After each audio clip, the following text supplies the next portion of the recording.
Nah, sebagai seorang Muslim, kita meyakini bahwa agama Islam memuliakan umatnya. Dan dalam agama Islam itu sudah diatur semuanya, dari kita bangun tidur sampai kita tidur kembali. Nah, salah satu di antaranya yaitu peraturan menutup aurat. Nah, pada pertemuan kali ini kita akan membahas tentang berbusana muslim dan muslimah. Adapun poin-poin yang harus kita pelajari pada pertemuan kali ini, yang pertama yaitu pengertian aurat, yang kedua yaitu batasan-batasan aurat laki-laki dan batasan aurat perempuan. Yang ketiga yaitu kriteria berbusana muslim bagi laki-laki. Yang keempat yaitu kriteria berbusana muslimah. Dan yang terakhir yaitu dalil-dalil tentang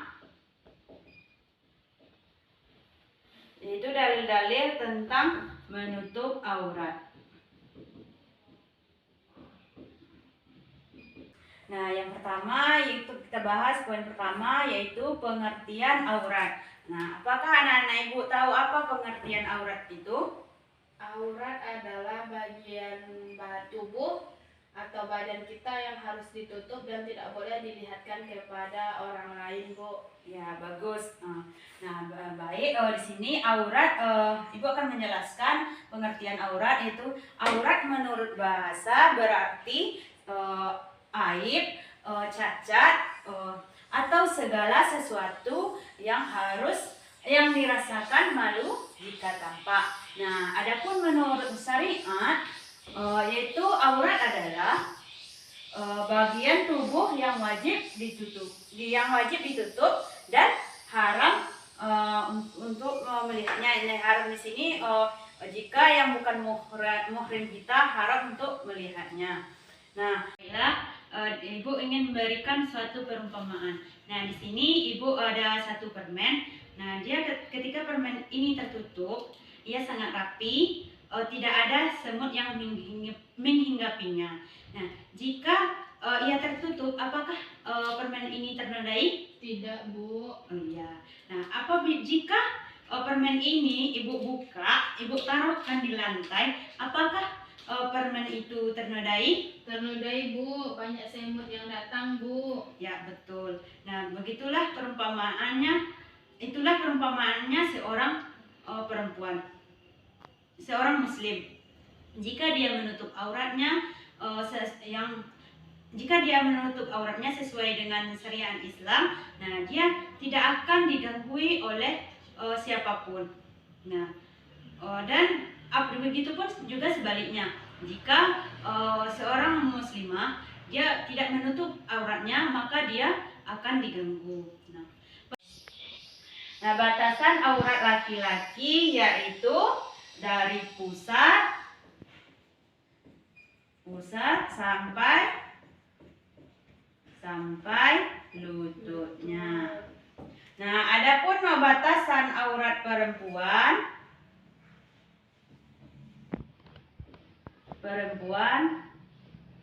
yaitu seluruh badan, seluruh tubuhnya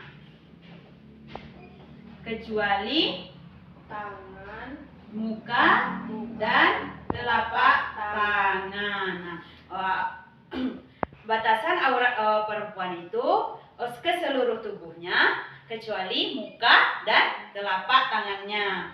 Nah, dan di sini apabila dia memakai baju dan nampak tangannya, yaitu dia harus memakai yang namanya mansetan. Selanjutnya yaitu kriteria busana muslim dan muslimah. Nah di sini ibu akan menjelaskan kriteria busana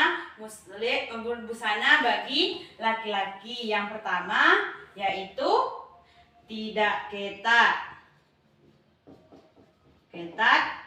sehingga menampakkan auratnya. Yang kedua yaitu menutup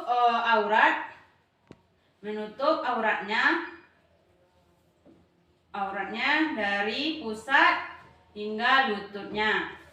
Nah, aurat laki-laki itu kan dari pusat sampai lututnya, jadi dia harus menutupi auratnya tersebut. Yang ketiga yaitu laki-laki tidak boleh menyerupai Perempuan. Pakaian yang dipakai oleh perempuan. Nah, di sini otomatis laki-laki tidak diperbolehkan memakai rok. Yaitu kriteria busana bagi muslimah. Yang pertama, bagi yang perempuan itu harus menutup seluruh tubuhnya. Yang nampak yang hanya boleh yaitu muka dan telapak tangan. Yang kedua yaitu melebarkan kerudungnya, yaitu sampai tertutupnya dada. Melebarkan kerudungnya. Yang ketiga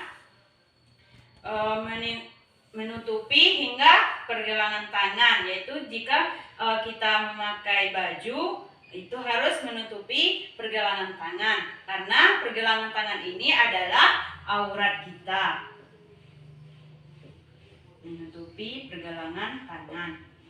Yang keempat itu perempuan tidak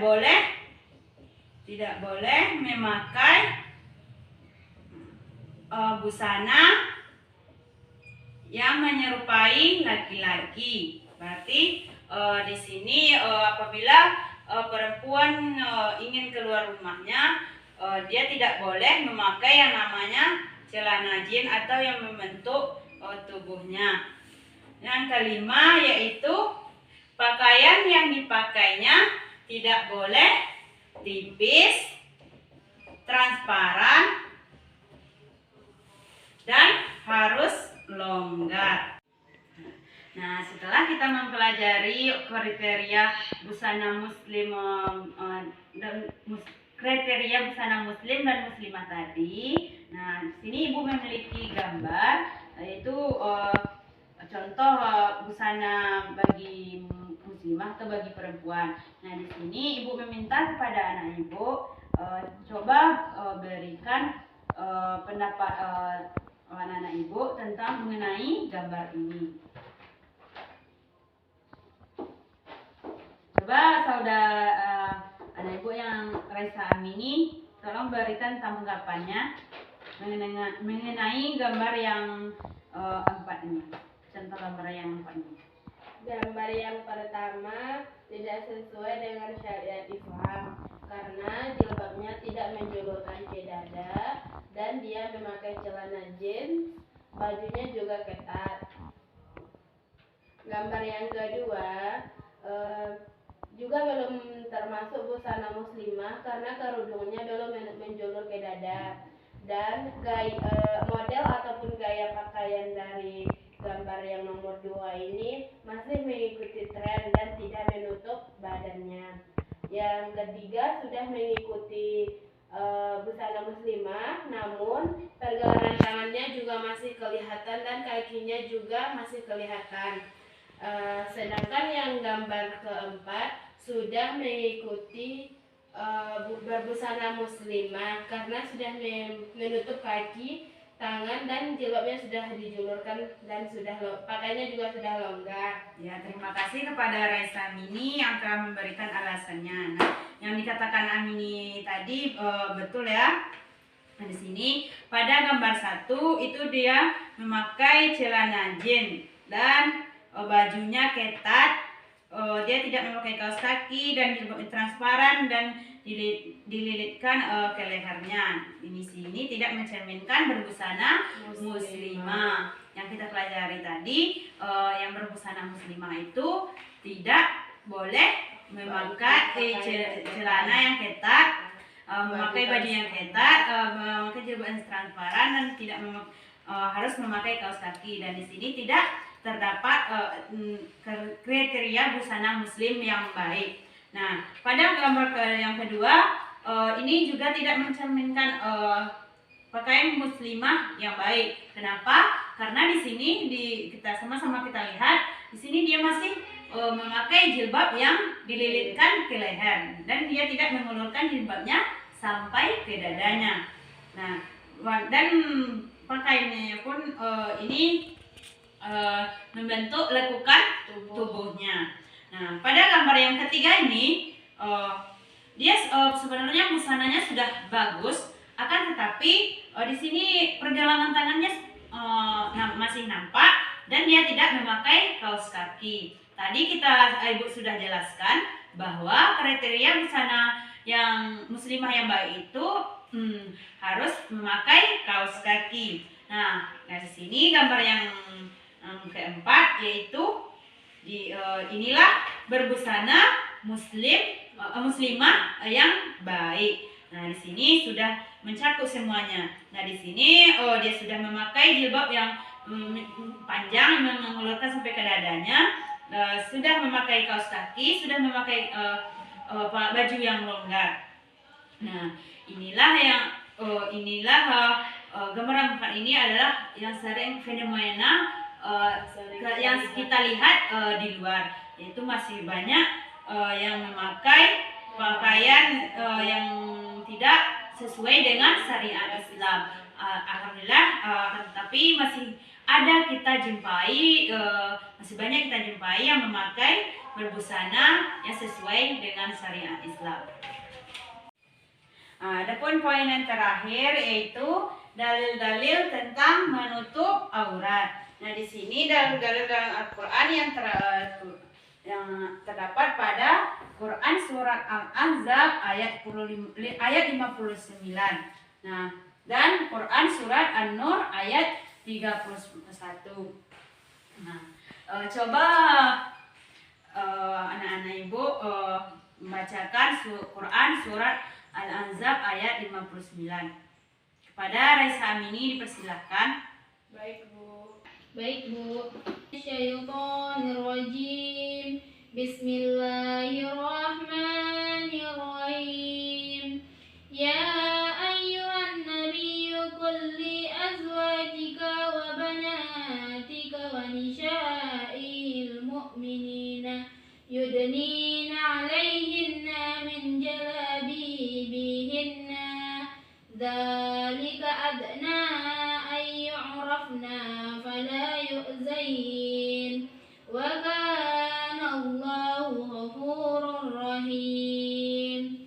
Artinya, wahai Nabi, katakanlah kepada istri-istrimu, anak-anak perempuanmu dan istri-istri orang mukmin, hendaklah mereka menutupkan jilbabnya ke seluruh tubuh mereka. Yang demikian itu agar mereka lebih mudah untuk dikenali, sehingga mereka tidak diganggu. Dan Allah Maha Pengampun lagi Maha Penyayang. Nah, terima kasih kepada Raisa Amini yang telah membacakan Quran surat Al-Ahzab ayat 59 tadi. Nah, suaranya bagus ya dan bacaannya juga tepat. Nah, di sini adapun kandungan Quran surat Al-Ahzab tersebut yaitu, nah di sini kan Nabi Muhammad diperintahkan untuk menyampaikan kepada para istrinya dan juga sekalian wanita mukminah, nah termasuk anak-anak perempuan beliau, untuk memanjangkan jilbab mereka dengan maksud agar dikenali dan membedakan antara dengan perempuan non mukminah atau non muslim. Nah, yang kedua yaitu dengan menggunakan jilbab, nah para muslimah ini tidak akan diganggu, malahan dia akan dihormati.